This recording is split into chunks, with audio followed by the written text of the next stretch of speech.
Hello and welcome to Spy Hard's podcast, where your hosts go deep undercover into the world of spy movies to decipher which films make the knock list. But remember, this information is strictly for your ears only.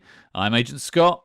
And I'm Cam the Provocateur. And Scott, I'll have a pepperoni pizza. Shaken, not stirred. It does sound quite nice. It does. I mean, pepperoni pizza in any form will please me, so I'm not that picky. I haven't had a pizza in what feels like months now, and it just makes me hungry whenever you say the word pizza. I haven't had one in months either. We need to get that sorted. Yeah, we do indeed. And to be fair, Cam, in the past we've discussed what pizzas Bonds would be ordering, but what's your go-to pizza order? It's pepperoni and black olive, typically. And black olive. Yeah.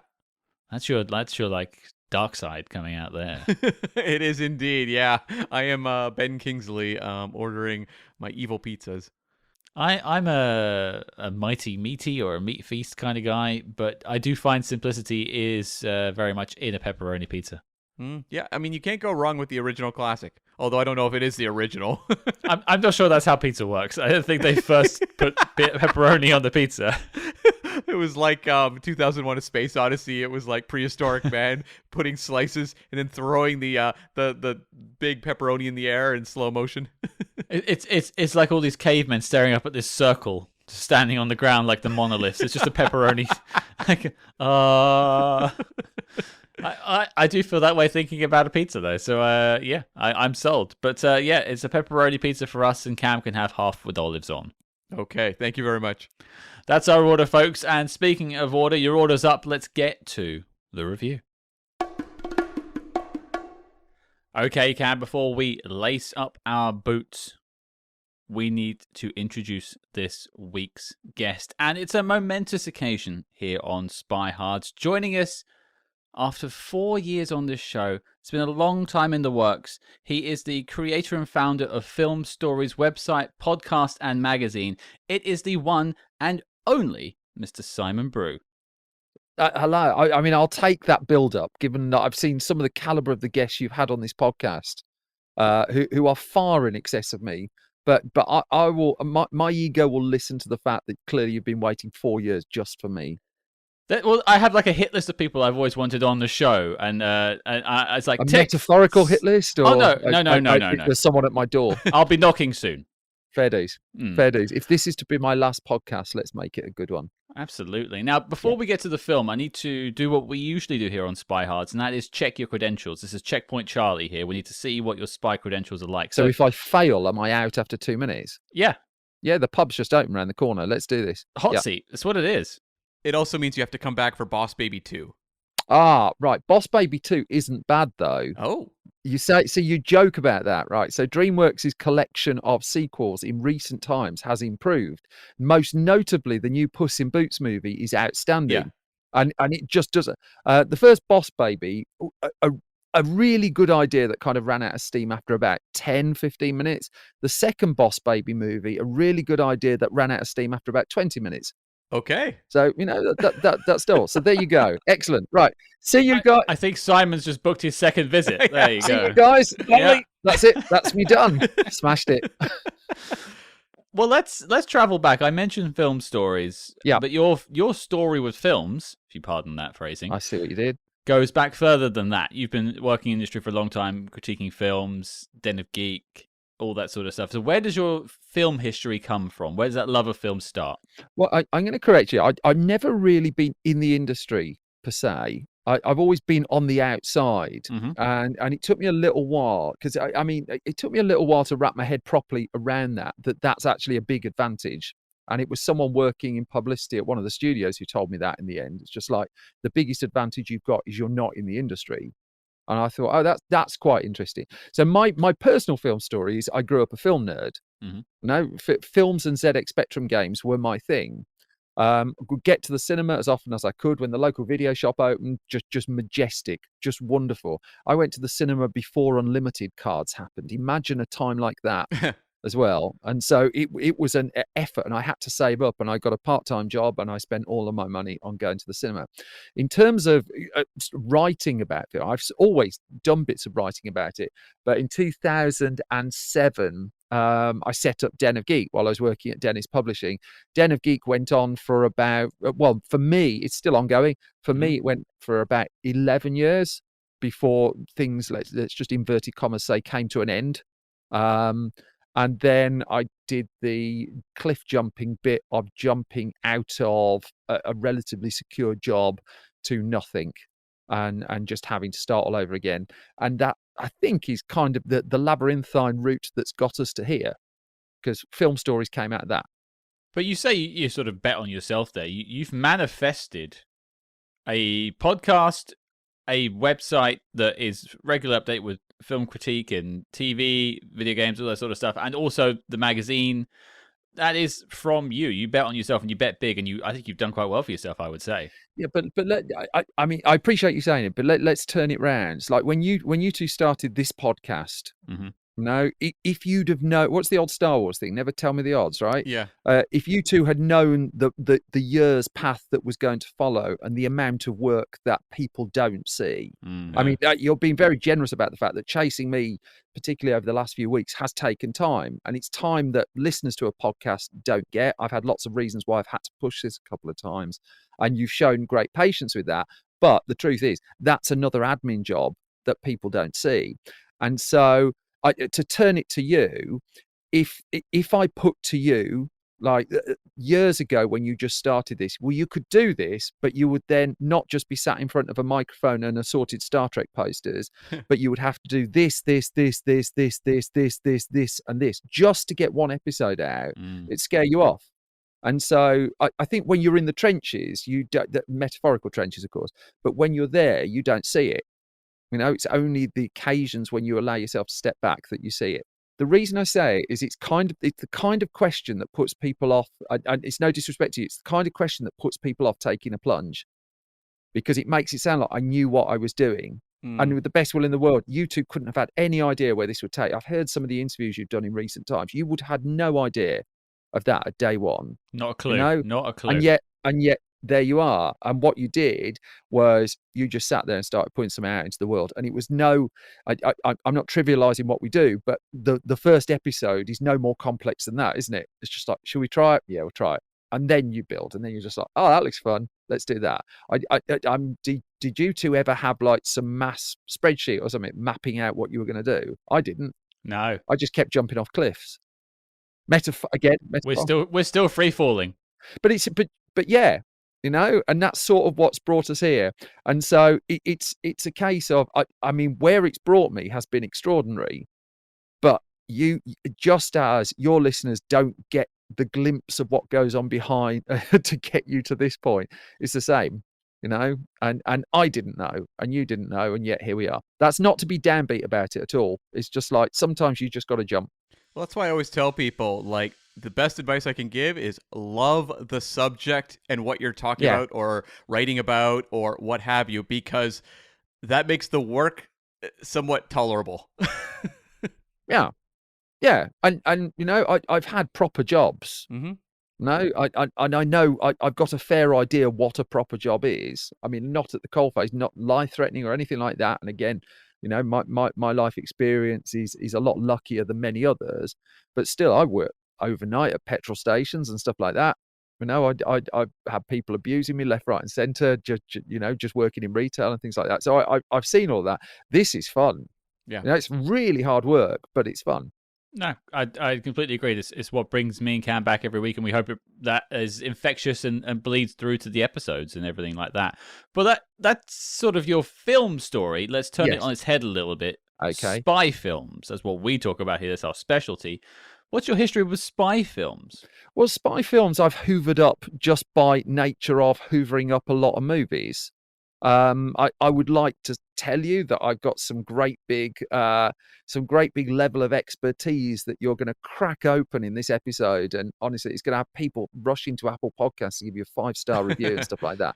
But it's just not going to. I just love films. And you know, if it's a spy film that works, it's great. I mean, I've always adored thrillers. To be fair, I think there's my two favorite genre, I think, are comedies and thrillers. Ironically, which you get bits of both in what we're about to talk about.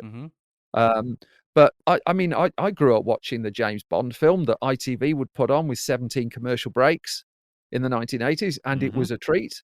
And my dad went and got a video recorder from Rumbelows or Radio Rentals or something, and so we taped them onto we couldn't even afford the Scotch videotapes, actually.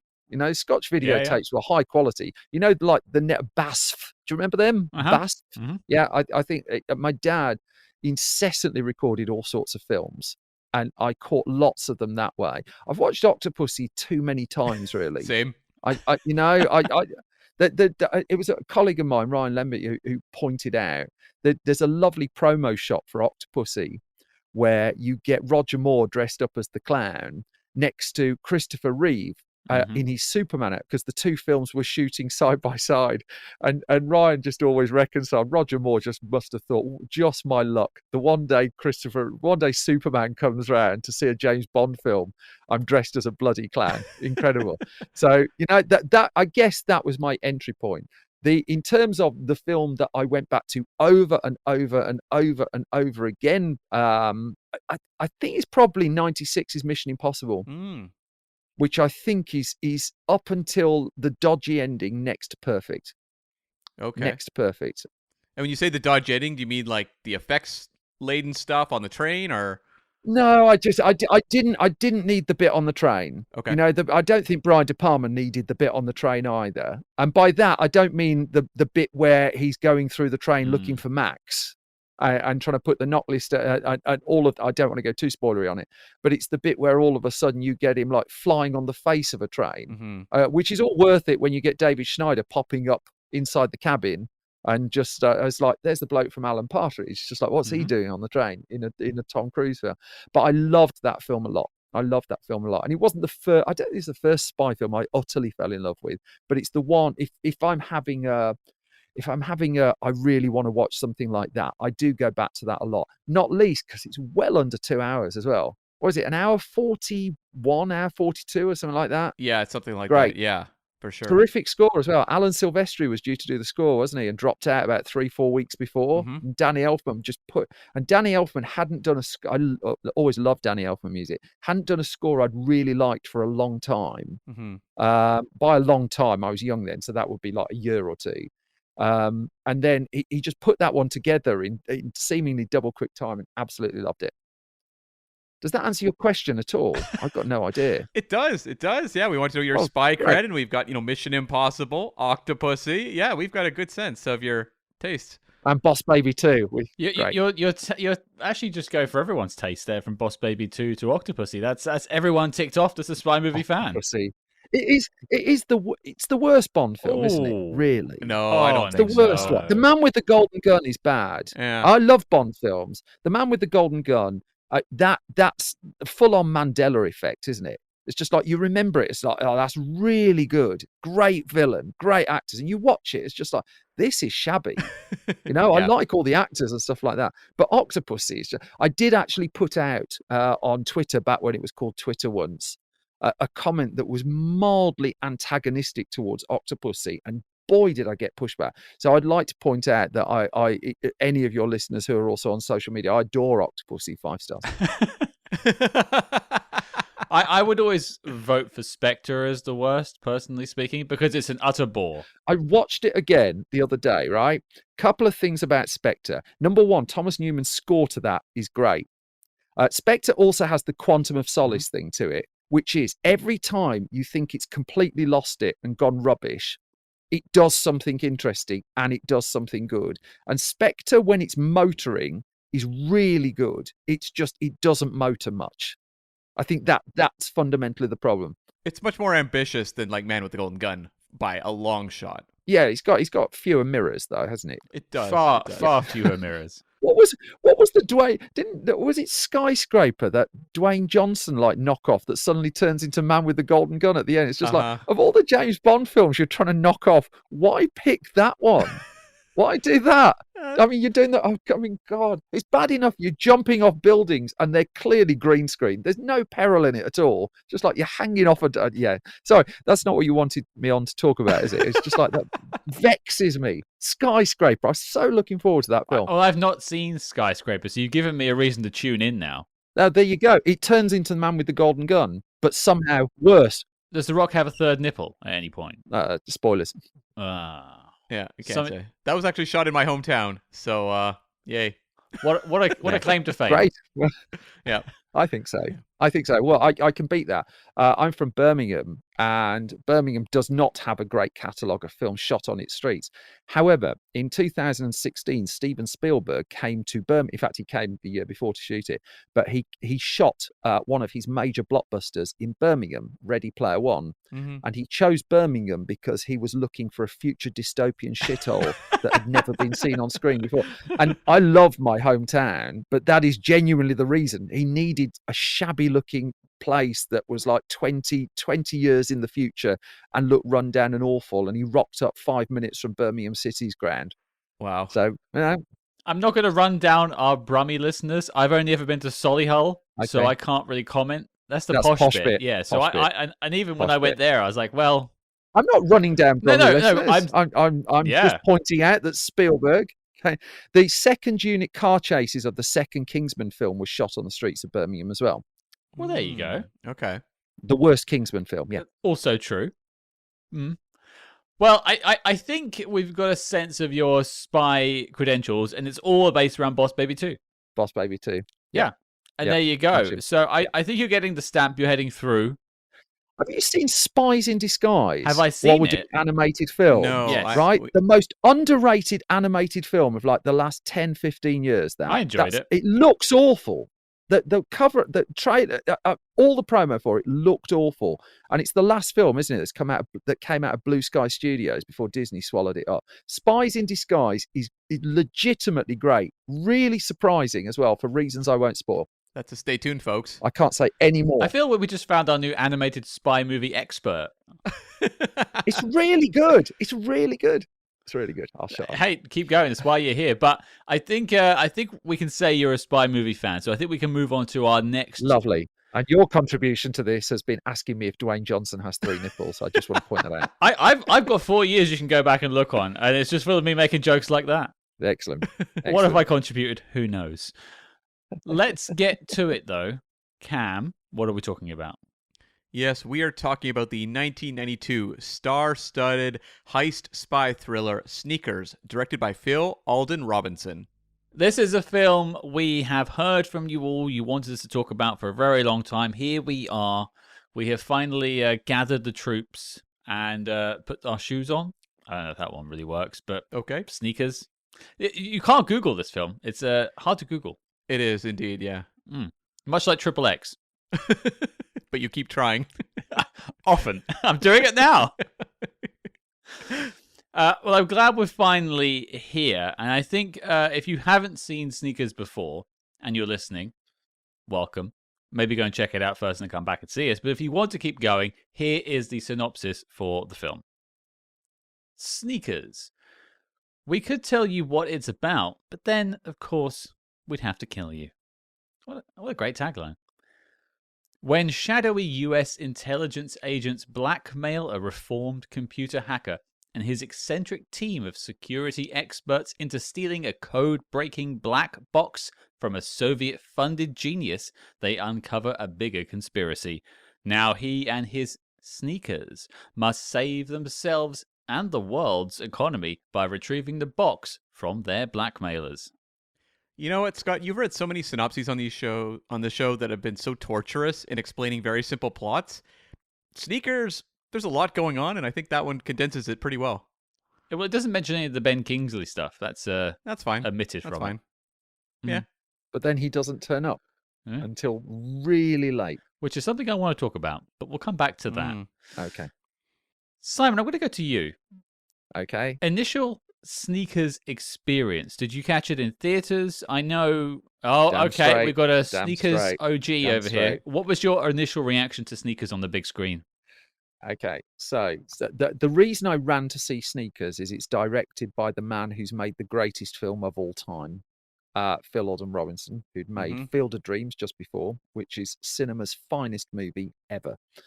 And there were a series of fairly freshly launched short-lived print magazines in the UK that had a habit of giving you like a half-price cinema ticket back when these kind of promotions were very rare. And so I got hold of one of these. If memory serves, it was for sneakers. One of these that was a buy one get one half price, which was a lot, even though we were saving like a quid or two or something like that. And so I went to see it opening. It must have been opening weekend, but obviously I didn't go in the evening because I was a nerd. I'd have gone on the afternoon, the Monday afternoon or something like that. Perfect time to go and watch film. Best way to do it. And so I knew going into it that it was an ensemble, and I also knew going into it, courtesy of a feature on Barry Norman's film program, of an innovative way that they were promoting the film, which we may or may not get into. But the crucial thing is, I just knew the cast, and I'd seen one scene. They gave one clip out to film. What would it have been? Film 92, film 93. They gave out one clip, and it was the clip of a computer the computer trace set to James Horner's wonderful score. And twice in my cinema going like experience, if you like, that sounds very pretentious, doesn't it? Have I watched a preview clip on a relatively small screen and just in a minute been wrapped up with tension. The other time it happened was the trailer for Spider-Man 2. And I wasn't a massive Spider-Man person, but there's a bit where Dr. Octopus in that trailer throws a car through a window or something like that. And I watched that on whatever YouTube was at that point. I was just like, holy, in fact, no, you had to download the QuickTime from Apple's website, didn't you, at that point? But that's a whole other thing. Yes. But twice I've had that kind of a visceral reaction to a very, very short preview clip. I was really tense just watching this little cursor go along a computer screen, along a world map. That was it. That combined with the music, do you hang up the phone? And all within 1 minute clip. You know, it just sold the film better than anything really I could have said. So I went in, I knew that, and I knew how they promoted it. The rest of it, no idea. And it was and is an absolute delight of a film. An absolute delight of a film. I deliberately left it off my spy movie list to start with, just because I knew we were going to come and talk to it. This is one of my favourite films. I think I'd put this. I mean, by the time you get to my age, you have what, a top 100 or something like that. So it gives you lots of fluidity over positions. It's in my top 100 go-to films. So this transcends spy movie genre. This is top films. Yeah, it's just. But yeah, I'm not very pretentious or snobby when it comes to my films. And I've watched Lawrence of Arabia. I think Lawrence of Arabia is legitimately an amazing film.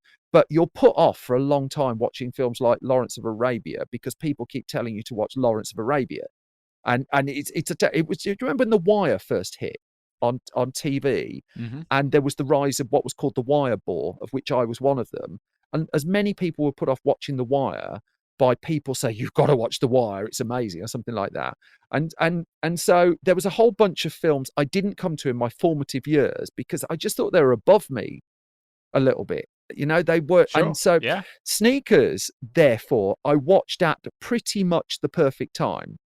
And so when I do my top 100 films, it's the top 100 films I'd really just want to watch. If we weren't talking now, what would be one of those I go for? And Sneakers is in the list. And ironically, is Lawrence of Arabia now. But it took a lot longer for Lawrence of Arabia to get to that. I mean, there's a couple of spy movies I've not actually watched, and they're so highly regarded that I'm almost sort of worried about watching them in case I don't like them. Such as? The Third Man is the one I haven't ticked off the list. Now The Third Man is right. I only got to that like 6-7 years ago, and it's legitimately great. It's legitimate. Right. So people tell you about Hitchcock films and you just think they're going to be like really academic and stuff like that. Then you watch North by Northwest, and North by Northwest, by any measure, is a big, massive blockbuster movie. You know, you could put it in cinemas now and it would look like what it is, a big, massive blockbuster movie. The Third Man is great. And also the music, the instrumental from The Third Man, I only learnt this year, so you're getting all my boring pub trivia here, made it into the music charts. A bit of film score was released as a single and made it into the UK music charts. And if you don't know the music, I'm not going to do it for you because it's part of the delight of discovering the film. But brilliant. In fact, you get a tiny bit of the casting, I think, a casting influence from The Third Man to Sneakers in terms of how much you use a certain actor in a certain role. Yeah, I could definitely see the comparison there. And yeah, I believe that score was actually also, it made a splash in North America as well. It was a big deal back in 1949 and 1950. I was not alive Wow. there, just to be clear. I was. Yeah, I believe you. Yeah. I've regenerated three we all times. do. Yeah. Well, I can add in my Sneakers backstory in that there isn't one. This is one I've just been waiting to watch for this show, and this is my first time watching, so I'll have that perspective. But Cam, can you fill in this sandwich? I don't really have that interesting a story. I just remember the marketing. Well, thanks for that, Cam. Yep, cheers. Yeah, you're welcome. Yeah. You're welcome. Great podcasting. Yeah.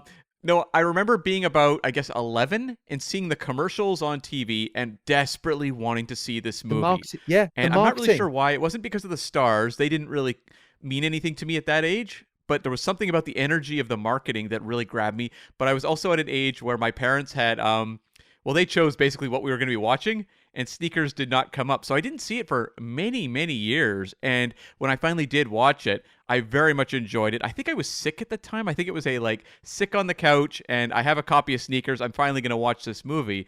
And it really does, I think, work as a perfect example of 1990s studio filmmaking, where you have big stars, you have, I think, a concept that has a great hook, and it's delivered in a way that's so digestible, but it's never dumb. It's not talking down to the audience. It's very clever about it. And I think that kind of fun really comes through. I saw Simon's face. I felt like he was biting back on that one. I thought he might have something to say. Well, yes and no. I get what you mean about 1990s filmmaking, but I think I do think that sells it short, because it was a film, 10, 11 years just for them to crack the script. This wasn't your standard going through the studio system film. I think what helped, and certainly what packaged it particularly well, was a 1990s studio very adept at selling a film. Mm-hmm. You know, the gloss of it feels like a studio film. But I, in terms of it feels like a 1990s movie, name another one that feels like this. Do you know what I mean? It's just like, I know what you mean in terms of the lightness, the accessibility, and there's a lot more going on than you might first thing. But I was trying to think about this earlier. What's the counterpoint? What was the other film made in the 1990s that was like this? I can't. I'm trying to rack my brain for kind of an escapist thriller, and I'm having a tougher time. But I'm thinking of, this is a little bit of a different movie, but I look at something like JFK, which is a very dense, star-driven film that was a mainstream release. Yes. That was very complex and sold to a very similar type of audience. And again, these types of movies, I feel like would be more specialty fare nowadays, whereas in that era, they would come out with a big studio, good budget, and I would imagine some of the faith in Sneakers on the part of the studio was the fact you had Robert Redford, Sidney Poitier, and all these stars, and you could rely on stars to sell a movie too. Yeah, I see that, even though the casting of it was a little bit of an oddity in itself. I think it, but then I guess every film you talk about, every film I talk about, what we don't see, certainly what I've explored on my podcast, is it's a collection of accidents. Yeah. You don't see the last minute scheduling change that led to someone dropping out and them having to go with that person or something like that. Again, you don't see quite a lot of what was going on behind. I agree. On front and center, looking at it, I agree with your fundamental point. It looks like your standard 90s studio film. I think the fact that we're talking about it here and how we're going to talk about it suggests that it wasn't. Well, you've set me up beautifully there, Simon, because you talk about the 11-year journey to get the film, and some of the missteps along the way. Joining us later this week to talk about his work on Sneakers and War Games is one of the writers of the film, Mr. Lawrence Lasker, who gives us the complete behind-the-scenes stories of how this film got made and how this film basically came up during the production of War Games. Yes. It's a great interview, and check that out on Friday. But let's get into Sneakers a bit more. How do we get Sneakers? Obviously, there'll be a bit of that in the interview later this week, but I'll throw to you, Cam. What do you have? So yeah, we'll get to, as you said, those details from Lawrence himself. He'll have all the inside scoop on the film, but it started as the brainchild of two writers working together in the early 80s. Lawrence Lasker, who was an LA-born screenwriter. He was actually the son of actress Janet Greer, who was in the movie Out of the Past, the great film noir. And then also producer Edward Lasker. And then the other writer was Walter F. Parks, who was born in California. He was a director and a producer on a 1975 documentary called The California Reich about the Nazi Party in America, which was nominated for Best Documentary Feature at the 1976 Oscars.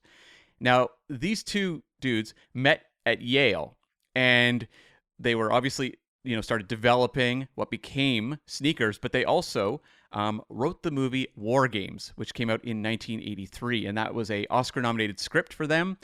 And they would also go on to write Project X. They had a real specialty, these two, for kind of thrillers or sort of genre fare informed by technology. And that's something we'll talk about, I'm sure, when we talk about Sneakers. And so when Sneakers comes out in 92, it feels like a very logical progression coming out of War Games and Project X, even though Sneakers was obviously formed first out of that group. It does feel like further reading. If you've watched War Games, you should probably watch Sneakers, and vice versa. Mm-hmm. Yeah. And they apparently pitched this as a high-tech Dirty Dozen, which is a very smart pitch because Dirty Dozen is awesome. That's a good elevator pitch. Yes.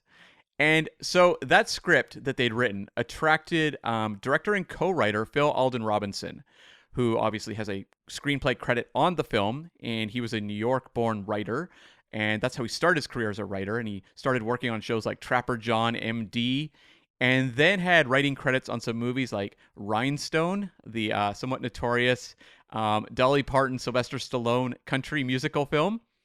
He also worked on the Carl Reiner film All of Me, and did some uncredited work on Fletch. And in 1987, crossed into directing. He wrote and directed a film called In the Mood, which I had never heard of. It is a Patrick Dempsey film about a 14-year-old Casanova who has an affair with two mothers. Has anyone heard or seen this movie before? I've heard of it, but I've not seen it. Sounds wild. I'm going to watch it straight after this, though. It sounds riveting. What's the next episode? Don't want to spoil it. Don't want to spoil it. I mean, we're pivoting away from spy movies with your special guest Patrick Dempsey. There would be stories, I'm sure. And so Phil Alden Robinson directed that movie, which was not a particularly big success. His follow-up, though, Field of Dreams, which basically gets him blank checks for some years to come.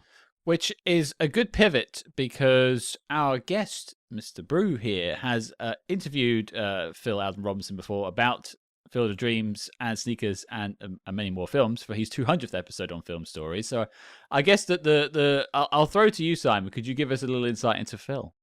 Well, Phil, I can't remember. I think it was the suggestion of studio or producer that put Parks and Lasker in contact with Phil Alden Robinson. Now, obviously, you're going to get a slightly different version of the story. I've spoken to Walter F. Parks about this separately as well. I mean, they researched the hell out of it. And I think he told me they did about 30, 40 drafts over this prolonged period of time. It took them a long, long time to do. And I remember he told me, I don't know if Lawrence Lasker told you this, he told me that they came up with, that they got to a point where they'd done so many drafts that they did a greatest hits draft. Did he tell you this? Which is they had so many ideas and so many different ways this could have gone. They put all of their ideas into one draft that they called the greatest hits draft, which would have been like a 3, 4, 5 hour movie or something like that. Then off the back of that, and I think it was Parks who suggested it, they then trimmed it down and just did the most pared down version of it they could find. It was somewhere between those they managed to find that the screenplay ultimately that they're happy with. But Phil Alden Robinson never wanted to direct it. Yeah, he's always been a relatively reluctant director. He didn't enjoy directing Field of Dreams. No, he didn't. It's only in more recent times the idea of directing has opened up a little bit, and they kind of pulled a little bit of a trick on him to get him to direct it. Have you got that in your note? Am I telling you the bit of the story? I don't know, please. Okay, so they did a bit of reverse psychology because I think Parks and Lasker wanted him to direct the film, and he just said, "I don't feel I can do this." In fact, at one point he consulted John Badham on how to do all the action stuff because he just didn't know what he was doing with regards to that. And what they did is they turned to him and said, well, under what conditions would you direct? And so Robinson just comes up with this, well, it would have to be this. Parks and Lasker took it straight off to the studio and said, he'll do it if you do that. And they looked at it, which, yeah, that's fine. And that's kind of how he was bracketed into doing it. They kind of did a reverse psychology trick on him to get him to do it. Wasn't Robert Redford one of his suggestions, and that's part of it too? Like he suggested Redford, or is that's another story then? No, I thought that. I've written an article a long time ago, which I reread ahead of this. So I'm responsible partly for propagating the myth of this. The character that Redford plays in the film, Martin Bryce, was originally written as a 40-something, a younger character. That was the idea. And Robert Redford, at this point, the Sundance, he was plowing a lot of money into the Sundance Institute. He was trying to get his latest directorial outing off the ground. A River Runs Through It, starring a then not famous Brad Pitt, and also a big river. Now, the pub quiz trivia of A River Runs Through It is there's a bit at the end of the end credits of that film where it says no fish were killed in the making of this movie. And it's in there in the end credits. And then at the premiere, they had this big glitzy premiere after, and then the dinner after the premiere, they serve fish. It's just like incredible. It's just like, so it's a true story. So Redford at that point was, his agent was Mike Ovitz. At that point in Hollywood, the most Premiere magazine used to run the most powerful person in Hollywood, and it generally, most years, turned out to be the super agent, Mike Ovitz. Ovitz was pushing Redford to do more commercial films, bring in a bit of money. It's what would directly lead Redford to do like Indecent Proposal and The Last Castle. That's an underrated Robert Redford movie, I always think. But in the case of the casting of Sneakers, Redford by some route got hold of the script, but he didn't get it off Phil Alden Robinson, because Phil Alden Robinson was at Kevin Costner's Oscar party for Dances with Wolves. And I think it was his agent, also Redford's agent, came up to him and said, well, Redford's doing Sneakers. And that's when Phil Alden Robinson heard about that for the first time. Wow. And initially he was quite against the idea. It's just like, but that's not the character. And then after, what he did is he went away and he basically reimagined the character with Redford playing it, and just like, oh yeah, that works. So it was a bit of an odd piece of casting. So quite a lot of it, the casting was favors, and people that called in. But in the case of Redford, it was a mix of Redford was his agent was pushing him to get something more commercial. He struck a deal with Universal that meant he would be able to shoot A River Runs Through It, stop, make Sneakers, and then edit A River Runs Through It straight afterwards. And he got a deal, and I think it helped cover the financing of that film as well, although I'm not Robert Redford, so I couldn't tell you that for definite. But it's one of those things. It's a confluence of factors, but it wasn't, to my knowledge, Phil Alden Robinson who suggested Robert Redford. It was Robert Redford was almost at one point imposed on him.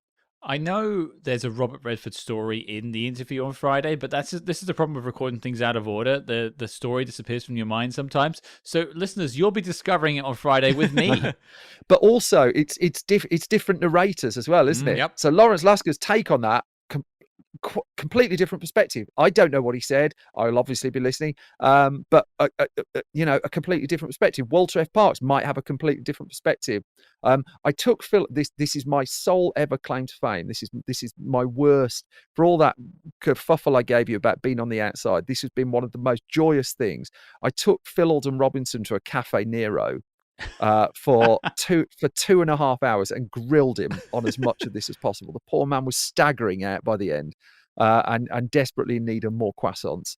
But it's just like, so I can't speak for him, to be clear, but I grilled the man to bits, chunks of which I didn't put in the interview. I would like to get him on the show at some point to talk Sneakers. I think maybe that's in the works for down the road. But I know Lawrence has some good stories for us on Friday. But Cam, I'm derailing you. Get us back on. Well, I'll just say, Simon was saying, Phil Alden Robinson, not necessarily someone who necessarily loves directing and is not prolific. The most notable things he's done kind of later in his career, he did Sum of All Fears, the Jack Ryan film. So, Scott, maybe we get him on for that as well. Really good film. Yeah. That is. Good film. And then he co-created the Good Fight TV show. and directed a couple episodes of that. So it's not someone who's had this long career, even though you look at some of the films he's produced and how noteworthy they are. But yeah, that makes him, I think, all the more interesting if he is a little elusive. And not for the want of trying, because he was heading up the Writers Guild of America, wasn't he, for a while as well. So it's not that he wasn't doing stuff, and he tried for a long time to get a film called The Age of Aquarius off the ground. And I mean, I think I'm paraphrasing. I can't put the words in his mouth. I think there was a degree of pickiness in his projects and things that he thought would get off the ground and didn't. It's just like I talked to Ol Parker, who directed Mamma Mia, Here We Go Again, which I think is a terrific sequel, actually. I really think that's a smart film. Yes, don't get started on that. Don't get started. Far better film than it looked. Agreed. And I remember talking to... I genuinely think it's one of the best sequels of the last 10, 15 years. I'm with you. In comparison to its original, right? But he had he made the point that you look at his IMDb credits, and there's these massive, huge gaps. And in those gaps, what he was actually doing was writing stuff that didn't get made. And, he'd written a script for Tom Hanks, didn't get made. He was getting paid for it. He's making a living. It's just that writers and directors are judged on what appears on IMDb, aren't they? It's just like what you get over the line. Whereas actually, and again, I'm not talking for Phil Alden Robinson here. I think it's a case of circumstances just kind of worked against him trying to get the projects off the ground that he wanted. Yeah, totally. And with Phil Alden Robinson, he was also very groundbreaking in terms of helping with the marketing of this film, which you were referencing earlier, Simon, because he was actually hanging out on CompuServe daily and discussing the film with users back in the early 90s. This was CompuServe. Groundbreaking promotion. 1.3 million users were also given a set of anagrams to try to crack that would lead to 600 different prizes. And one of the prizes was actually a trip to Hollywood, and you could get Robert Redford's screen-used jacket. Simon, I'm assuming that's what you're wearing right now. Yeah, that's right. That's right, and his trousers. And also, the press kits for the film were delivered on floppy disks, and this was actually one of the first ever electronic press kits. It's on archive.org. Yeah. If you go on there, you can see the full press kit on there. And it's incredible. I remember when the first Toy Story came out, and that was the first press kit on CD-ROM, wasn't it? Oh, yeah. And they put it on magazine cover discs and stuff like that. Sneakers, I can't think of a press kit digitally before then. But I remember they made, it was an item. I remember it. I'm going back to the Barry Norman program. They made an item of the fact that they'd been sent it on floppy disk and they'd never had it before. It's just that was the big groundbreaking moment. A floppy disk. I mean, look at it now. It's just like it couldn't hold what half a passing of wind of a passing parrot or something like that. If you've got any passing parrots that are passing wind, but it's just like that was where the tech was. I think maybe we should replace our intro music with the dial-up tone for this episode, just to make it really feel like home. Perfect. Of course, yeah.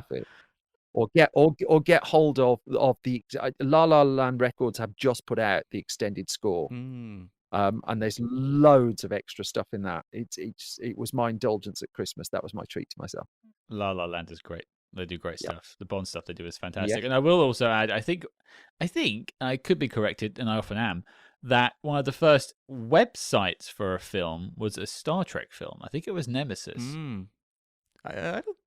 That's 2002. Was that 2002? No, Disney paid. Maybe it was Insurrection. It was a Star Trek film, I think. I was going to say, Disney paid a lot of money for an Atlantis website at the end of the 90s. I remember that. That was before Nemesis. Okay. You might be right on Insurrection. I don't know that. I have to go and check it. I do the trivia brain, pub quiz brain is kicking in. I feel like it was a Star Trek thing, which has never come up in a pub quiz, weirdly. I'm not going to look. I'm sat looking at two guys with like Star Trek posters and Star Trek t-shirts. There's no way I'm fighting. Whoa! Don't reveal what we're wearing. This is okay. Don't dispel the illusion. I'll sit in my comfy Robert Redford jacket. Thank you very much. we wear tuxedos when we record this. I mean, I understand that. Take the Spock ears off though. Okay. They're not looking good. And the budget for this film was $23 million. Domestically, did $51.4, international $53.8 for a worldwide total of $105.2. So it was a modest hit, not a huge hit, but it was profitable. And back in those days, you had the whole video bump as well. So Sneakers did quite well, I'm sure. It was number 30 for the year between My Cousin Vinny and The Mighty Ducks. My Cousin Vinny is the film they use in legal training, isn't it? I think they do. Yeah. It's said to be one of the most accurate representations of legal process on film. And the Mighty Ducks was known in the UK. I'll give you crap trivia on both of those. The Mighty Ducks changed its name in the UK. They sold it as Champions. Oh. And so they had a problem when then the Mighty Ducks became this big thing. Yeah. And so they had to change the name. There was a bit of a precursor to Edge of Tomorrow and Live, Die, Repeat happening, because when it came to video in the UK, they then changed the title to The Mighty Ducks Are the Champions. When they knew that there were more Mighty Ducks there, which is basically a spoiler in the title of the film, if you think about it, right? So, but yeah, there you go. Keep throwing the names out. I'll do my best. Well, the top 3 for the year. Number 1 was Aladdin. Number 2 was Batman Returns. And number 3 was Home Alone 2, Lost in New York. 2 of those are quite good. No, one's great, one's hugely overrated, and the other one's quite good. Okay, I think you need to break it down. Which one is which? No. I'm going to leave it exactly there. I will let us know, folks. What's your list of those? I've already offended people over Octopussy, so you really think, If they've made it this far, you're on side with them, I think. No. They're just looking for ammunition now. Oh, okay. Well, I'm an eternal champion of Batman Returns, so I'll just put that one out there. I saw it so many times at the cinema. And just a couple of final notes. Walter F. Parks, who I referenced earlier as the co-writer, has gone on to be a pretty powerful producer. And he's worked with Steven Spielberg a lot, produced Minority Report, Catch Me If You Can. He also did the Ring films, Sweeney Todd, and also a spy film, Keeping Up with the Joneses, which we'll talk about later. But continues on to this day producing films. Been very successful. Well, he basically co-ran DreamWorks' live action with his producing, but I met them both. I've forgotten the name. That's terrible. But the 2 of them were running Spielberg's company's output for quite a while, weren't they? Which is why they ducked out of making films directly themselves. Yeah. And Parks was actually developing a sneakers TV show. Stay tuned. Who knows? It's not happening. Yeah. Okay. They did offer it to Phil Alden Robinson to direct, but he just didn't. He just didn't see it. Yeah. Laurie McDonald. Oh, okay. I think it's something that one of the good things about this film is it's rooted in that older adolescence of the internet. I'm not sure the modern age would be quite as good for this sort of story. Have you watched The Net recently? The Sandra Bullock. That's great. I haven't, but I feel like it probably just has a nostalgia feeling to it. Or now. Hackers. Oh, yeah. Hackers is a decent film, though. I'm not gonna die on a mountain for Hackers, but that's a pretty decent film. I once spent too much time analysing the legitimacy of the computer coding in Swordfish. But then that's probably a story for another time. Wasn't it just like spinning octagons, like flying around a screen? It's probably a story for another time.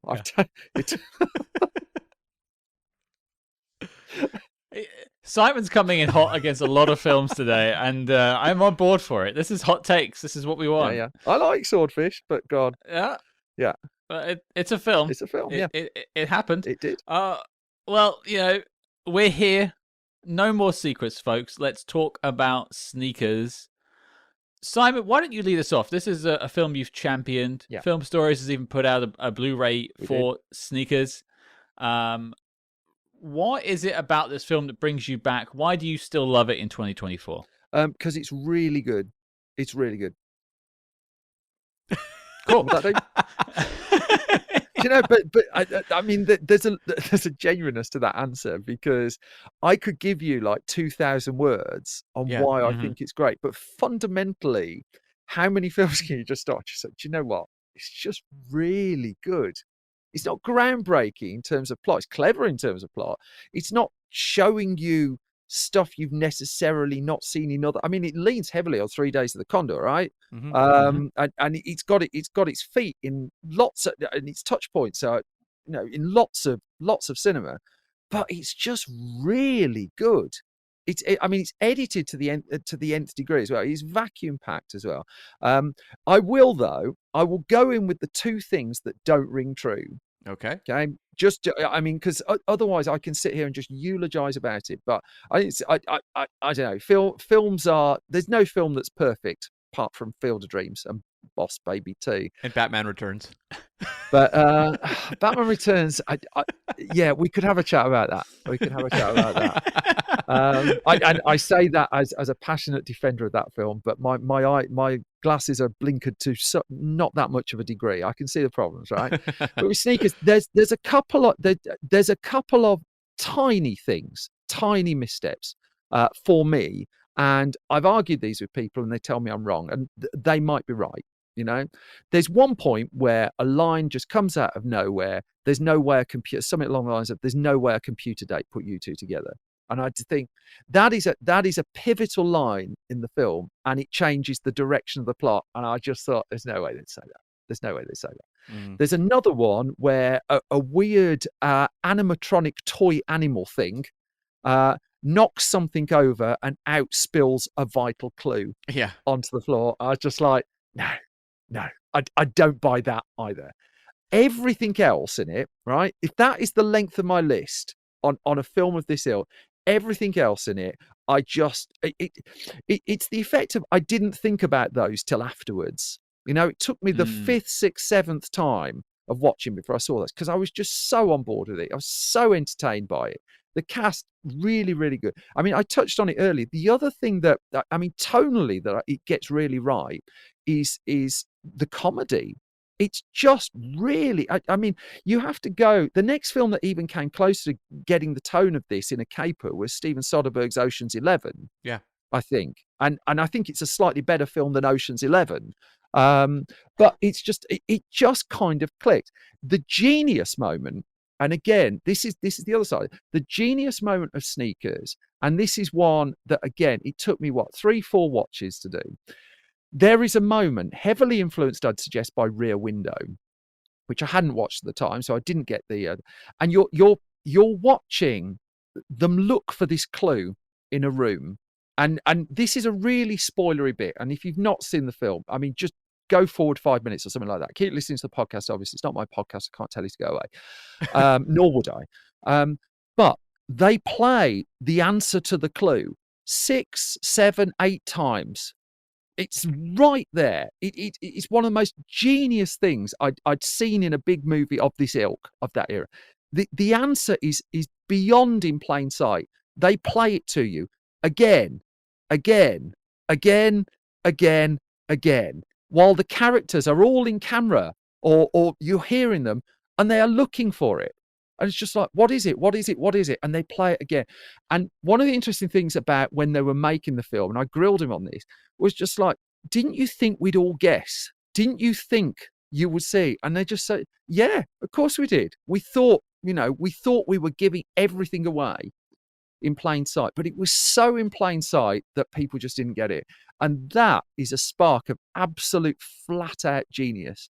And when I talk about there's not another film of the 1990s that I think was doing the same thing, find the film that gave you such a pivotal clue, absolutely in plain sight, to the point where it played it over and over and over again inside a 2-minute period.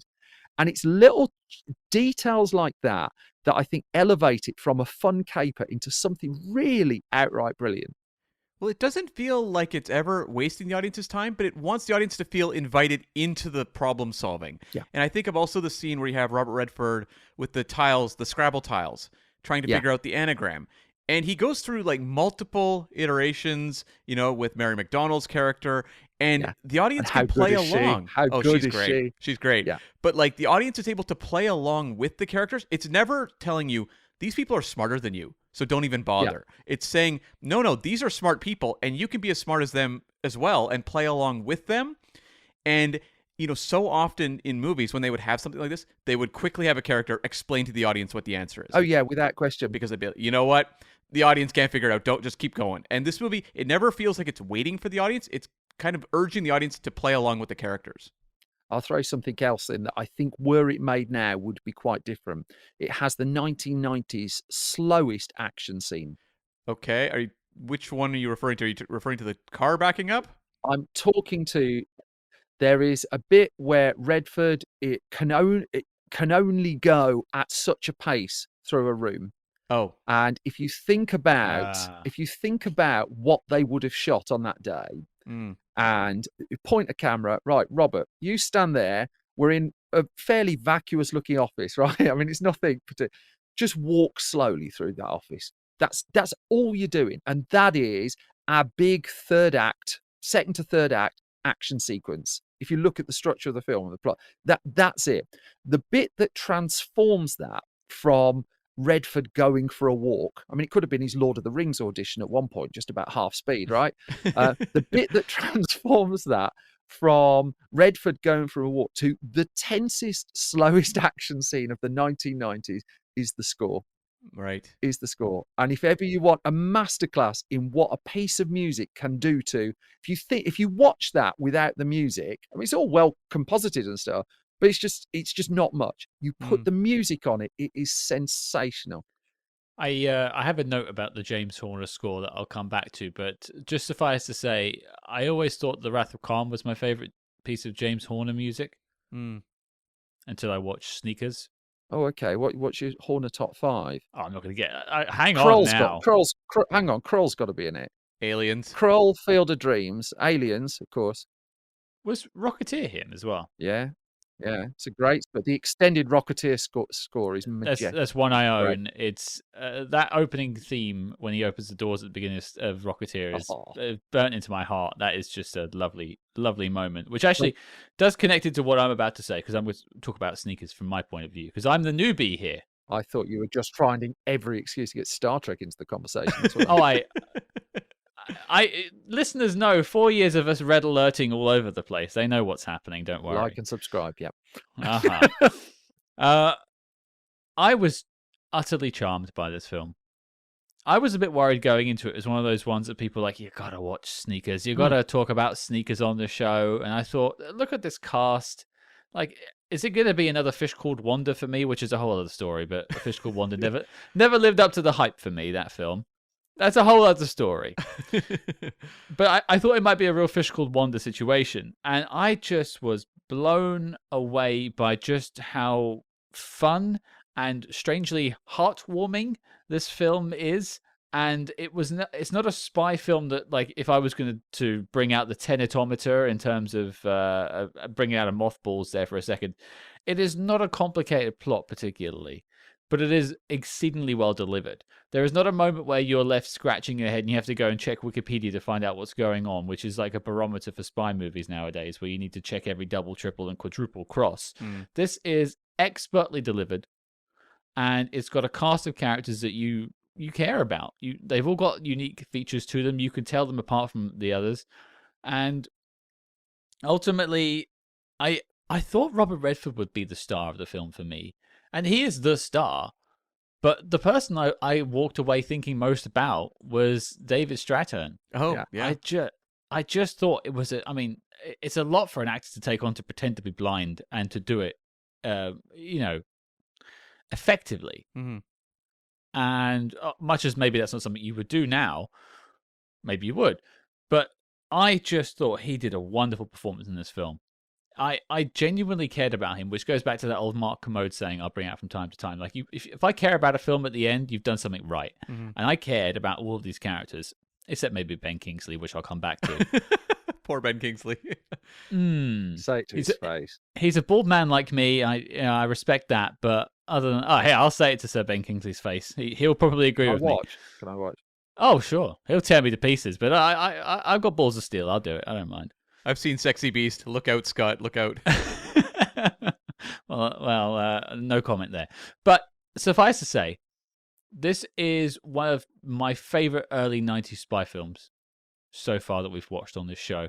And one of the biggest hitters around this time is True Lies. Yeah. And I think I would rate this over True Lies now. What do you think? It's not even close. I quite enjoy True Lies. But that's a whole other thing. True Lies is fine. The hot takes. True Lies is fine. Half an hour of True Lies is terrific, but True Lies is fine. You know, until Avatar came along, or until Avatar 2 came along, it was. It was in the Piranha 2 level of Cameron, wasn't it? Yeah, I would say so. Then Avatar 2 came along and kind of like dug a little bit below that. It's fine. I'm still watching Avatar 2 from what I can remember. It went on for so long. I mean, I feel like some people are backing You it. look like I've stolen your cat. I mean, I have a disc of True Lies just over there. There are I moments believe in you. it that are terrific. But to say, to even point to the fact that Sneakers and True Lies might be close, I mean, come on. If you were to list the early Star Trek 2's crap, isn't it? what? What? There we go. That was Simon Brew, everyone, and that was his first and last time on the show. Lovely. That is the bit you'll clip, right? Yeah, that's it. Okay. That's it. You've got it. Take it out of context. I know how this works. Oh yeah. You'll be on TikTok before you know it. It's not even close. It's not even. I mean, close. I'll tell you what. I know what I like, and I'll leave it to the listeners. Yeah, it's to fine. decide. I respect the fact that you know that genuinely I was in a school playground where people were bullied out of their opinions, right? Yeah. So I don't actually have a lot of shrift with that. However, you're wrong. I often am. I'm the guy who didn't like Ipcris File. So yeah. But you think fine. I'm wrong, and that's fine. That's cool. And Star Trek 2 is fucking great. But there we go. But maybe to balance the scales, I'll throw it to you, Cam. What did you think? I mean, I enjoyed the hell out of this movie, and I think the word I kept coming back to was nimble. This movie is juggling so many things because it has, romantic comedy elements, it has a massive cast, it has a tech-driven plot at a time where audiences didn't necessarily understand, computer coding and anything to do with that. So this movie actually has, I think, more work to do in trying to convey this information in a way that is involving and exciting and emotionally something for them to connect to as well. And it does it in such a light, seemingly effortless way that, to me, that just speaks to how much effort was going on to make this perfectly crafted.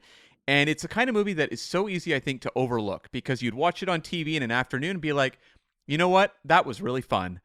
But you wouldn't sit there and go like, really think about how many elements could have gone wrong. There's so much here that could have just completely clashed. You could have had tones mashing up against each other. They could have gotten too far down the rabbit hole of the technology. And yet it all feels like this perfect package where you're just carried along on a ride with fun characters. And when you get to the end, you actually feel like the movie, despite being kind of a star-driven, enjoyable, escapist film, does still have things to say that I think are interesting. It goes to that they did the Sneakers Greatest Hits script. I think that they had a version, they put absolutely everything in. So one of the original drafts of this was you saw them all being recruited. I mean, do you remember the A-Team movie? Mm-hmm. Yeah. And I didn't mind the A-Team movie, but you see them all recruited at the start of the A-Team movie, and then they're dispersed, and you see them all recruited again. It's just like, I've watched them all be recruited twice now. Mm-hmm. Sneakers dispenses with that. You join them halfway through a sneak. That's it. He's got the confidence to say, we don't need all of that. And if you think of what the all of that is, they would have had to recruit, 5, 6, 7 characters? And what's that, 10 minutes of screen time? Yeah. Straight away gone. We're going to join you halfway through that very, very first sneak and then do a little bit of a rug pull. And you kind of got me intrigued. I mean, 10 years of writing sometimes goes very, very badly wrong. Mm-hmm. But here, it's just like they've honed it, haven't they? I mean, they've cut it to the very bone of what they actually need. Yeah, it never feels like overwritten or heavy or that they don't have confidence in their material. It obviously took them a long time to find what the story would be and how to convey that. But when they found it, it just feels like machine-tooled precision versus something that, when you go and see a movie, like a blockbuster this summer or whatever that has 6 writers on it, it can feel like a mess of people just throwing ideas left, right, and center. It's cleverly shot as well. I mean, that's also, again, it's something that in fact, I had to have it pointed out to me in the end, that there's a sequence where the camera is just like letting characters just go out of frame and stuff like that. They're just weaving the camera through a room where you're just seeing lots and lots of people. Now, Alden Robinson did this before on Field of Dreams. He grounded his camera and he had the lead character walk off screen and then walk back off screen. It's quite it's a simple, unconventional thing to do. But in the same way he does it with Sneakers, there's a point where it'd just be a bit more logical just to go to a cut. And actually his camera's just kind of in a jaggedy way, just following them around the room. If you think about it at that point in the 90s, what do you get? 10 minutes of film in a magazine? Yeah. Just like, it wasn't the easiest way to do that. But also he was willing to, if they walked out the shot, all right, just going to keep the camera going. We're just going to do it that way. I thought that was quite interesting. But again, I didn't see it. at first. Took me a few viewings till I saw that. But Cam, you speak about sort of the world that it builds, and I think one of the things this film does very successfully, and maybe I'll pivot us over to the likes section because I think that's where we are anyway, is you talk about how quickly we're sort of introduced to the characters. It feels like a fully fleshed out world from the get-go, and you don't need this whole massive info dump. You get a brief sort of thing with the NSA characters talking about the background, and that's all you need to know.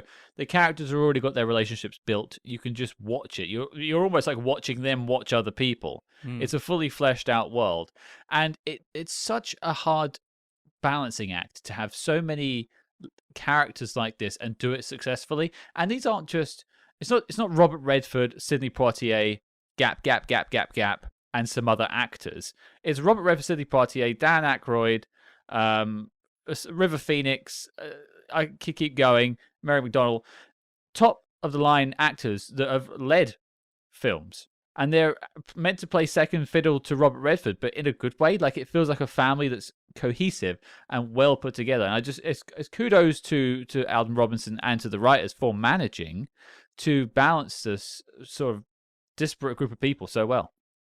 As an actor, though, it's a nice gig, isn't it? Oh, yeah. It's just like, it smells like a hit. And you're not carrying, part of the way they got them all in is you're not carrying the movie entirely yourself. This is going to be quite good fun. I mean, you mentioned David Strathairn before. And the way that Strathairn prepared for it was he plays the blind character. And of course, he wouldn't play that now. But, we're in the 90s, and that there's little point to say that's not how history panned out. So his preparation for that was to put the glasses on, but to learn the layout of every set, apart from the one that his character wouldn't know. So there's one set that the character goes on that is completely unfamiliar to him, and that's the bit that he walks on, just not actually blind, but where he blinded himself going onto that set for the first time. Just small little subtle bits of preparation. He was great in The River Wild as well, wasn't he?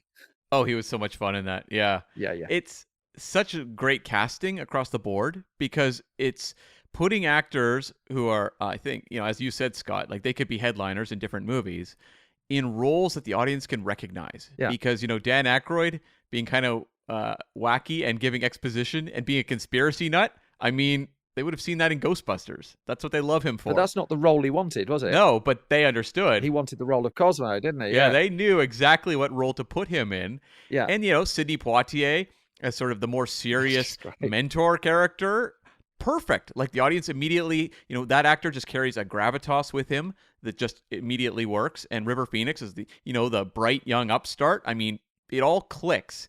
And so you don't have to spend this immense amount of time of characters turning to each other and being like, let me tell you the story about how he got here. We get it. We know these personalities and we can understand how they would gravitate towards each other. It's Groundhog Day as well, isn't it? Not just because Stephen Tobolowsky pops up here as well, but the genius of the film Groundhog Day is it explains absolutely nothing. It's just like they're stuck in this day, and if you imagine the draft of that script where they tried to explain it all, that adds half an hour to the film. Just like, no, not going to tell you, this is the situation, just go with it. Yeah, Simon, you referenced earlier a fondness for Brian De Palma's Mission Impossible, and that movie was also good at that, where when it brings in Ving Rhames and Jean Reno, they let their faces and the personalities speak to the characters. The rat, yeah. The rat, yeah. Yeah.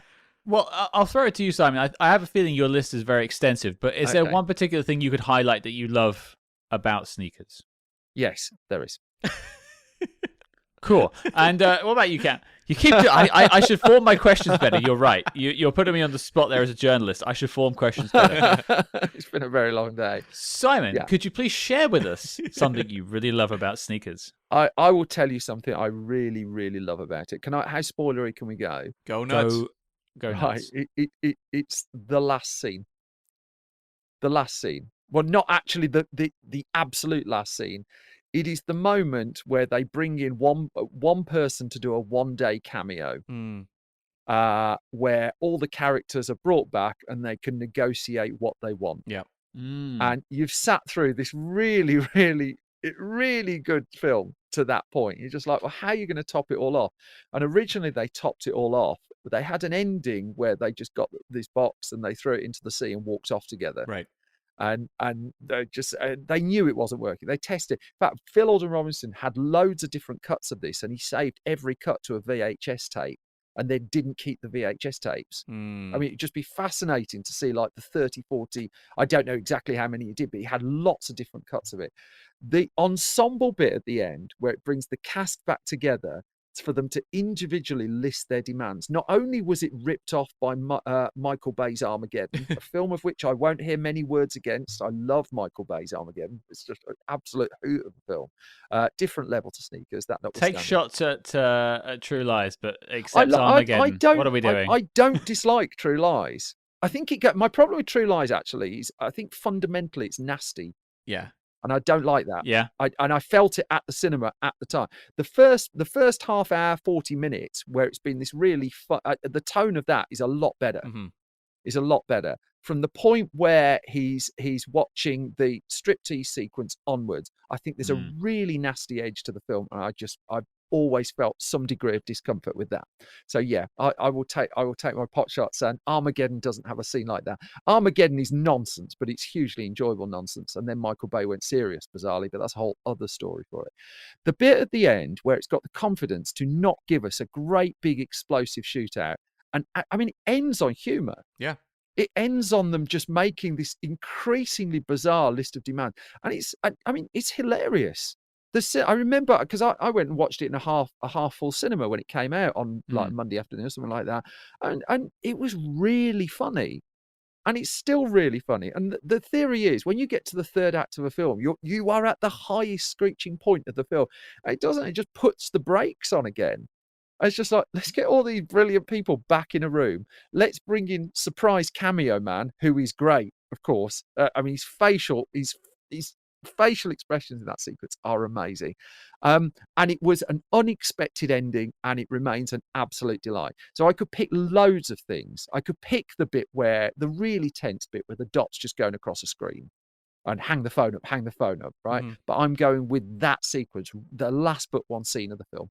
Well, the movie is never frightened of going back to comedy, which it could be. Like, it could be like, no, we need to ratchet it up and keep this intense. But like, even around the midpoint of the movie, there's a dance montage where we just see the characters goofing around and dancing with each other, and it gives you a sense of the vibe. But how well does that segue into the actual plot? All within that one scene. Incredibly well. And it just feels like you get to that ending where it's like, no, the reason you're here is because ultimately you like to hang out with the characters. Yes, the plot is involving, and there's a lot of suspense going on throughout the movie, but it's the hanging out with the characters that's the most rewarding, and we're going to give you a moment of that, of kind of like that breather at the end of let's just hang out with these characters before the credits roll. It's great.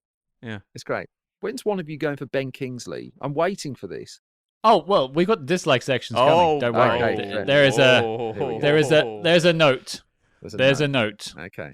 But I go back to that sort of feeling of wanting to spend time with the group. If that ending feels like the end of a half-hour comedy, like a TV show, where like they've learned the moral lesson, the family are back together, and they're like, someone's cooking something for dinner, ha ha ha ha ha, and that's the end of the episode. You play the credits, and it's that sort of sense of joy. You leave someone on to go on to the ad break to the next show they're going to watch.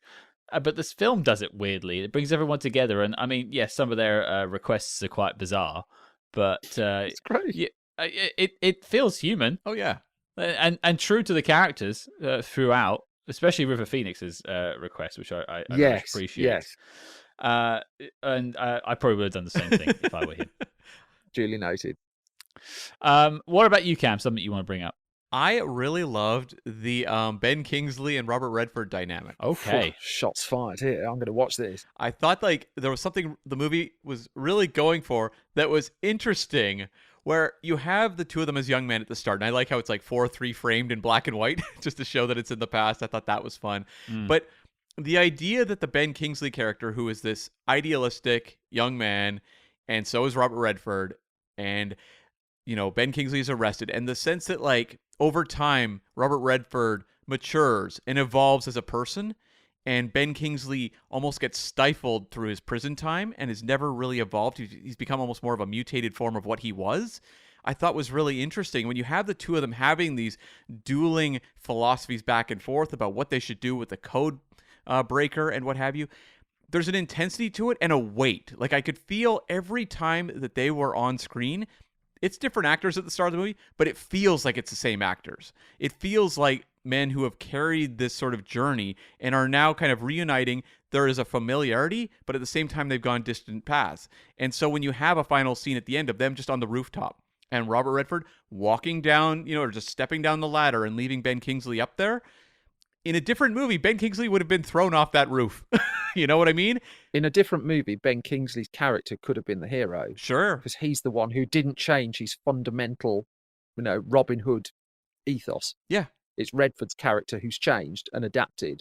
And okay, Redford's character isn't waving around a gun and threatening to kill people were it not for that small fact. Mm-hmm. You might have more sympathy for the Kingsley character. Yeah, and like the defeat of Ben Kingsley is the fact that they won.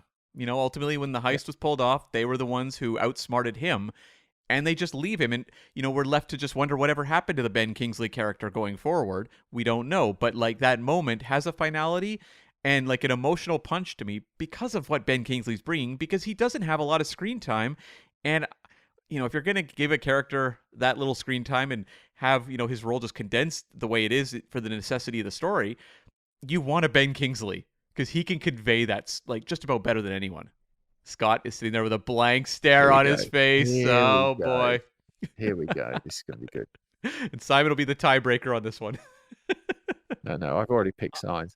I have all the time in the world. I disagree with yours. For Sir Ben Kingsley. Well, hang on. I have no issue with how it's written. I have every issue with how it's cast. Oh.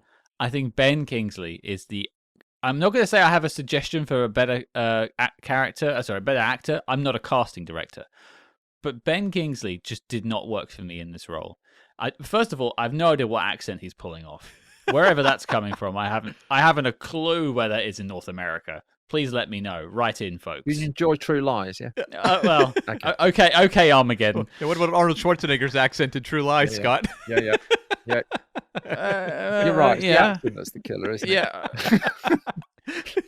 He just didn't work in the role for me. I just felt like there was something biting against it the whole time. I felt like he was playing this sort of snaky, cool, calm, and collected guy that just obviously works in the criminal world now and maybe lost a bit of his marbles. But I just, every time he appeared on screen, I felt slightly deflated, like I wasn't in the film anymore. And something was pulling me away. And it wasn't amplified much until the point where they're on that rooftop together. And you've got Robert Redford and Ben Kingsley going face to face, and I'm just not buying it. Really? Just didn't go. And this is not me tearing down the film. I think what was there was great. I just don't think it was performed by the right actor. It's so weird because, like, when Ben Kingsley walks on screen in this movie, and I love the costume, like what they did with the costume department and the ponytail and all that. Like, it's a very specific look. But to me, when he enters that frame, there is just a weight to that character. And, like, a different actor, to me, it might not work. You might just be like, oh, it's that guy. But there's something about when Ben Kingsley walks into this film, it's a real, like, holy crap kind of moment for me. Imagine that role with Weird Al Yankovic in it. Instantly better. The ponytail would be more convincing. He comes in with an accordion. It's great. He's learned how to play in prison. I'm all for it. Polka music, yeah. Yeah. It's quirky, right? I could be wrong, folks. Let me know. I am. I shall let you know. Don't worry. Okay. Okay. But before we move on to any other dislikes to talk about, I mean, we've talked about the James Horner score. I think that's fantastic. In terms of other set pieces, the Scrabble decoding, decryption, anagram scene is an amazing bit of tension put on screen with 8 actors in a room and a Scrabble tiles. Like it's mind blowing they pull that off. Well, and they shoot it like through a glass table, like looking up at one point too, and it's like they are putting in the extra effort, and that's something that, like, you can look at this movie, as I said, and say, oh, it's a lightweight, enjoyable thriller. But then it's like, look at the extra effort they're going to. There's split diopter shots in this movie. There's that glass table. There's all these moments they're finding reasons and ways to work in more sophisticated visual storytelling and making it just feel like part of the world. There's even like the shot of Strathairn with the glasses, and you see the coating on his glasses. Great shot. Was that the first time that was done, I wonder? It's got to be early on. Like, it's got to be in the 90s, right? Early 90s? I think you have to name check there Tom Rolfe as well, who 3 or 4 films later was editing Heat. Yeah. You know, he was working with Alan J. Pakula on his next film, wasn't he? Straight after this as well. Was it Pelican Brief? I think, which isn't a great film, I don't think, but you know, the pedigree of the people he was working with, he knew his way around this genre as well. I mean, he died a few years ago, but you know, he left a hell of a collection of work and the Scrabble set. And I'll throw it out. Any other things people want to chip in for likes before we move on over? I think more blockbuster movies should have Scrabble in. I think we can all heavily I think lean towards that. I think if you watch that Ben Affleck film, The Accountant, you know what that was missing was just like a little bit of Scrabble halfway through. I think that would have momentously improved. They're doing the sequel to that at the moment, actually, aren't they? So yeah, you know, might be counting my chickens there. I watched that in Spanish whilst on holiday recently, and yeah, I don't think it improved it. Okay, okay, we're better or worse than True Lies, though. I mean, that's well, no comment there. Before we leave the like section, and you mentioned the Scrabble scene, I wanted to talk about anagrams for a second. This is a quick quiz before we move on over. Can you decipher this word? It's an anagram for something else. The word is mismatch. No, I can't. Mismatch? I can only do anagrams written down. You have to Yeah. do the trick to doing an anagram is you have to write it in a circle. I haven't got a pen and paper. Why don't Scott just let it hang there, and we'll see if by the end of the episode one of us has it. All right, mismatch. I'll set it up now. Listeners at home, we're going to go into the ad break, write it down, think about it, digest for the next 20 minutes or so, and I'll tell you what it means. We interrupt this program to bring you a special report. Red alert, spyhards, we are shaking things up over on the Patreon page. That's right, we are launching an exclusive new show where we tackle the exploits of the small screen's greatest secret agents, like Jack Bauer, George Smiley, and beyond. And don't forget, every month you also get 2 Agents in the Field episodes where we decode the adventures of your favorite spy actors in their biggest non-spy movies. But Cam, tell the people what we have coming up next. While Scott and I are putting together July's big bonus episodes, now is the perfect time to catch up with June's big offerings. We're talking about reviews of Dress to Kill and Toy Story, as well as our coverage of Season 1 of Slow Horses. That's right, Horse Hearts, it's a reality, and it is glorious. So strap on your Condor Man wings and soar into the future with us over at patreon.com/spyhearts. But before Big O zaps us with a red pulsating laser, let's get back to the Spy Jinx.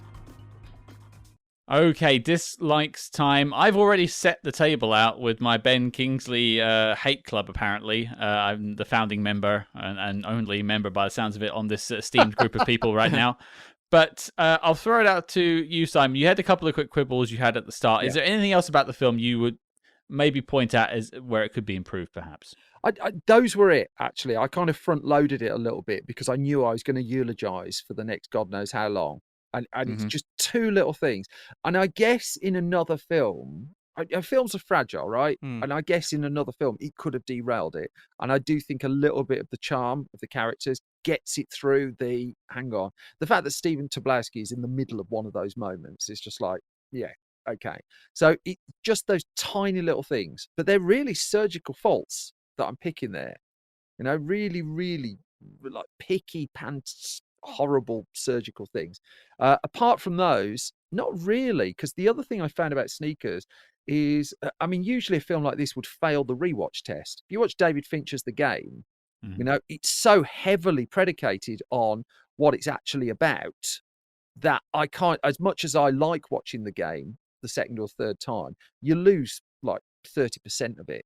And Sneakers, it's always been a steady line. It's like a reliable good friend. Yeah. Well, I think that just goes back to the fact you want to spend time with these characters. Yeah, Even I if think you are so. rewatching that same hour and 45 minutes that you watched before, you're still having fun hanging out with them and picking up on new bits that you didn't see before. Yeah. Well, yeah, I mean, it's just like the cast sparkles, and like as for my dislikes, it's it's his bloody name, isn't it? It is. I just cracked it too. Yeah. There you go. Okay. And interestingly enough, I did an anagram. So just for those who didn't click in there, mismatch is Cam Smith. Yeah. There we go.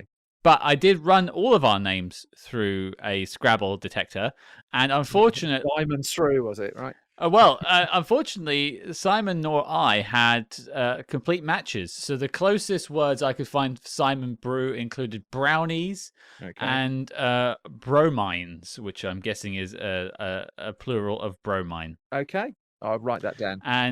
And for myself, the closest you could get was a 9-letter word against 10 letters of Scott Hardy, which is hydrostat. Okay. Not as interesting as Cam Smith. No, not at all. I should write these down for my funeral. Yeah.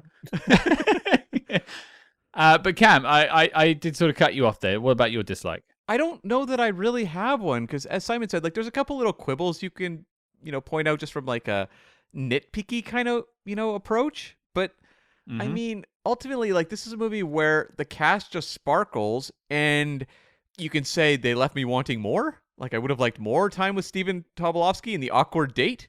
Like that stuff is fun. You sort of saw yourself in that moment. Yeah. Totally. Yeah. Or like Donald Logue as like the kind of out there math professor giving the lecture. Like he's a lot of fun, and he wasn't really a huge known quantity at this point. He'd go on to have more fame. But just seeing him here in a smaller supporting role is a lot of fun. So yeah, I don't know that I really have one, Scott. Like, I'd like to be able to say, oh, the score really let the movie down, but it didn't. The score is perfect. It just feels like all of the elements just came to play. Like, they all clicked together fantastically well. And I guess my main dislike, or maybe just confusion, is how this movie didn't do better. That's what I've never really understood. It did do well, though. It did well, but it wasn't like a big hit, Yeah, but put it in 90s context. True. Again, it's is it like, True Lies or not? Yeah. Right. But in 90s context, it made because marketing costs were a lot lower as well, right? Mm-hmm. So it washed its face on its cinema release. And what was the thing Kevin Smith always used to say? It's just like the cinema release is the trailer for the video, and that's where you make the profit. You make less revenue but more profit. Yeah. And Sneaker, I was working with a local newsagent who was getting videos to rent at this point. And he asked me which ones to get in. And I recommended Sneakers, and his distributor said no. But he went with me. And Sneakers is the one I got right. I got loads wrong, but Sneakers was out every single night because someone else was seeing it and recommending it to someone else. You've got to get it. You've got to get it. And so it never topped a chart particularly. It might hit the top of the box office once or something like that. Always reliably 7th or 8th in the video rental chart for a long time. Something about it, though, does feel like a cult classic. Yeah. Like, I don't know if it's like punctured the popular zeitgeist, I'll use a big word there, but the popular film consciousness, perhaps. People in the spy movie circles talk about Sneakers because it's a good spy movie, but I don't know if someone, a film critic on Twitter or whatever you want to call it these days, wrote their 10 favorite movies from the 90s. I think if you meta-analysis of 100 of those lists, I don't know if Sneakers would be appearing. That's just time though, isn't it? Yeah. It's just like, if you go back, 15, 20 years, Rush Hour 2 was like the top film at the box office. Yeah. When was the last time you heard anyone mention that? I mean, I mention it daily. It's just like, do you? No. Yeah. Okay, duly noted. But I think that's just time. Yeah. I just think, if you, the generation coming through now who are teenagers now might talk about the Barbie movie, for instance, in 20 years' time. But what's the chances of, I don't know, I'm going to struggle for an example now, but what's the chances like one of those Disney remakes or something like that they might have loved for a little bit? It's just like, I do think there's just a bit of that. I mean, it's not as if it's difficult to find. No. I mean, that is the other part of time at the moment. That curation of film is it's just far more algorithmically driven, isn't it? And so, whereas you would once upon a time rely on ITV putting on Octopussy, for instance, or you would watch whatever was on, now there's so much choice. We watch much narrower selection of films, ironically enough. Yeah. No, because the choice is too big. And there was a tangible sense when you used to go to Blockbuster or your local video store, you'd read the back of... I couldn't afford Blockbuster. Well, it was the closest to my house. Okay. I did save up the pizza boxes, though, that got you the free rental. It was an investment for my parents. There's 5 of us in terms of kids, so they needed something to settle us down. Yeah. Yeah, it made sense looking back. The Exorcist. In terms of, They perhaps wished. In terms of dislikes, I will just one extra thing add in. I'm not sure I was reading this one online, and I don't know if I necessarily agree. I just wanted to throw it out to get an opinion. Is that some people were saying that Mary McDonnell is sort of shortchanged in the end of the film. She's featured quite heavily early on, and then she's doing the Stephen Tobolowsky dates, and then she's just kind of babysitting the last, because she's not in the action sequences. She's not on the heist. Right. I'm not sure I necessarily agree with that. I think she gets a good turn. She gets those great scenes with Tobolowsky on the dates, some of the best scenes in the film. But I just wondered if anyone had any input on that. I think what you said, she had some of the best scenes in the film. Yeah. I'm sure. I see the argument there, but then also I think, I wonder if that got a Battlestar Galactica.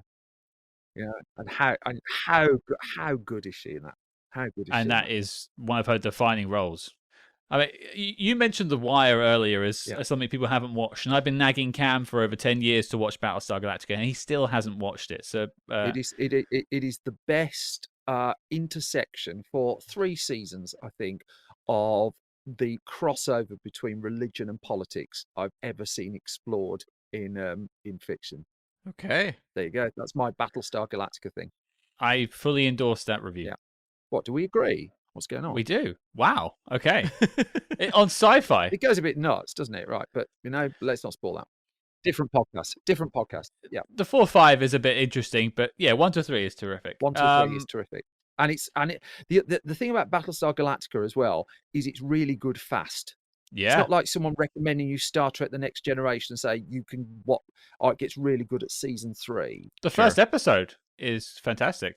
You look at how much you have to watch to get to when it gets. I'm not putting that amount of time in. Battlestar Galactica is really good fast. Mm-hmm. Absolutely. Well, okay, final notes and then knock list time. I had a couple of quick notes. Firstly, look out for the Back to the Future clock at the beginning of the film. The clock tower is where they shot, the exteriors for that sequence is the Back to the Future clock tower.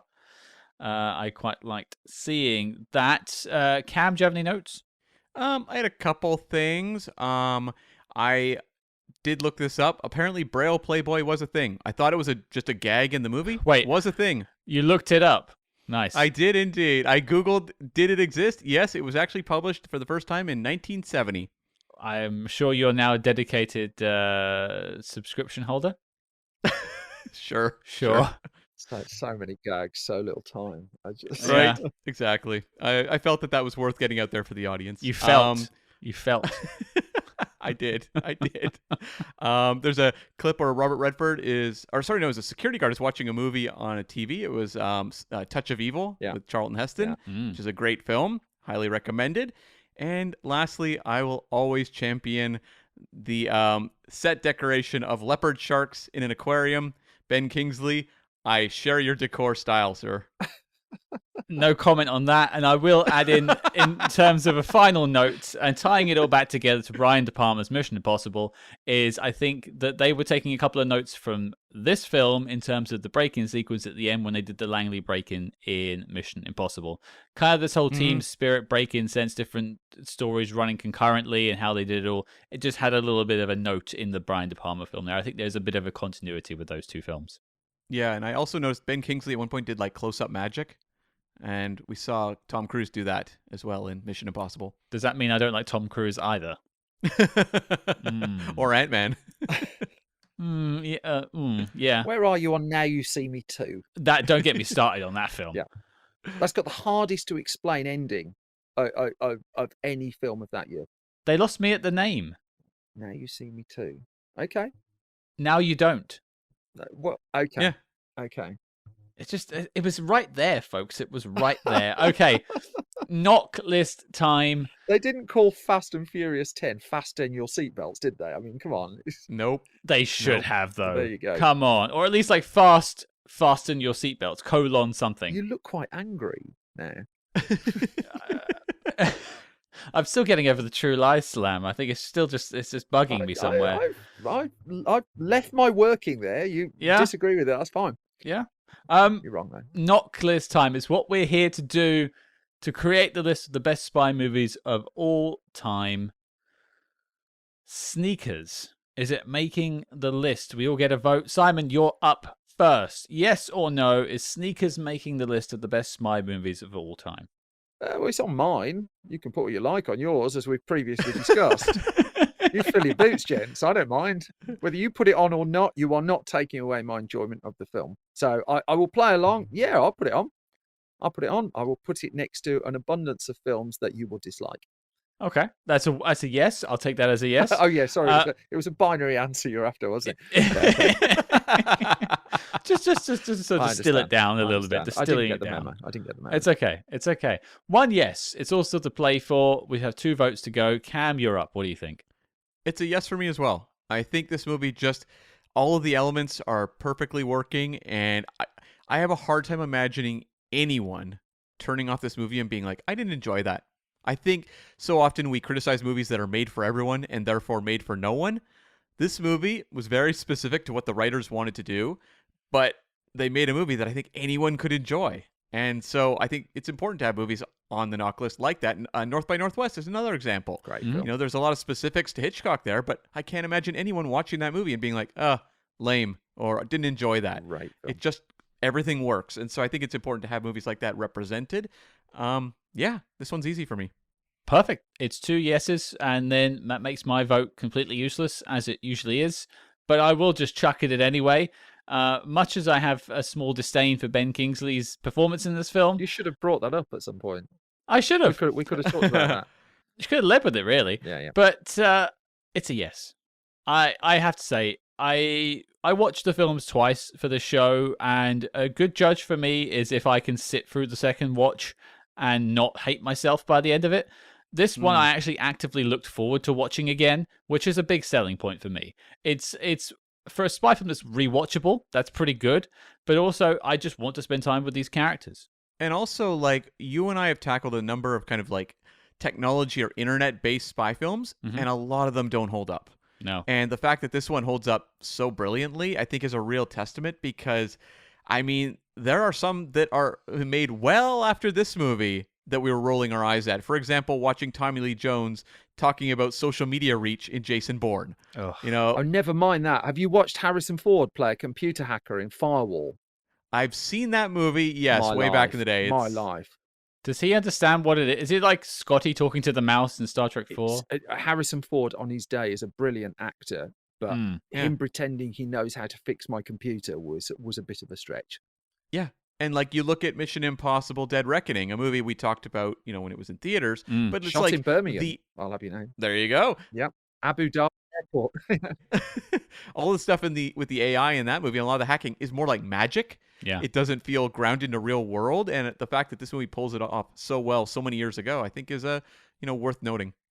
Testament to it. 3 yeses, and as such, Sneakers is making the knock list. The dossier on the film is complete and filed as classified. That leaves me to say thank you to Mr. Simon Brew. through gritted teeth. No. I had a good time with this film. Don't get me wrong. All that leaves me to do is to say thank you to you, Simon Brew, for coming on the show. We've agreed, we've disagreed, but we've come to a cohesive decision that this film is making a knock list, and that is where we have united. Next time, Armageddon. Or Boss Baby 2. Unbelievable. Thank you very much. Who could have thought it? Thank you for coming on the show. Where can people find more from you online, find film stories, find the podcast, and everything like that? If you just go to filmstories.co.uk or on Twitter, on Blue Sky, find Film Stories. We're fairly easy to find and avoid. There'll be links in the show notes below. I suggest subscribing to the podcast, listening to more Simon, because he's far more educated than I am. Thank you very much. It's been wildly entertaining listening to your diverse views on films. Somehow, I feel like that's a personal attack, and that's okay, because I have no qualifications. Me neither. We're in the same boat. That's true. There you go, folks. That was our chat about Sneakers. We finally talked about it. There can be no more secrets. And I want to thank Simon Brew once again for coming on the show. You can find out more about Film Stories in the show notes below. I suggest you check it out. But speaking of checking it out, Cam, what's our next mission? Scott, we're jumping back in time to the year 1942 to look at the World War II propaganda film, Berlin correspondent. This is a Spy Hard special. It is available on YouTube, and it is not long at all. You know, we started this episode talking about pepperoni specials, and now we're serving up a Spy Hard special. For the first time, listeners on the show, a Spy Hard special is when we go back to perhaps a lesser-known spy film, often from the sort of earlier decades of cinema, and just dig up a film that people haven't been talking about or haven't seen in a long time. Usually it's available on YouTube, and this one is too. And we'd recommend doing your homework and giving it a watch. As Cam said, it's quite short. But your mission, folks, should you choose to accept it, is to join us next time on the show as we take a look at 1942's Berlin Correspondent. And if you liked what you heard on the show, please consider joining us over on our Patreon, patreon.com/spyhards. We've recently been hit by a couple of bigger bills coming in, so if you've been considering the Patreon, now would be a great time to jump aboard. You'd be helping Spy Hard, you'd be helping us keep the lights on here, and frankly, just helping pay for the running costs of the show, because that's all we're looking to cover here. This is not about making a living. It's really just about keeping the show going and on the air, because it does cost us money to keep Spy Hard going. And speaking of going, go online and reach out to us on social media at SpyHards. That's SPYHARDS on Facebook, Twitter, and Instagram. But until next time, folks, you'll find Cam and I meticulously folding a tube of toothpaste.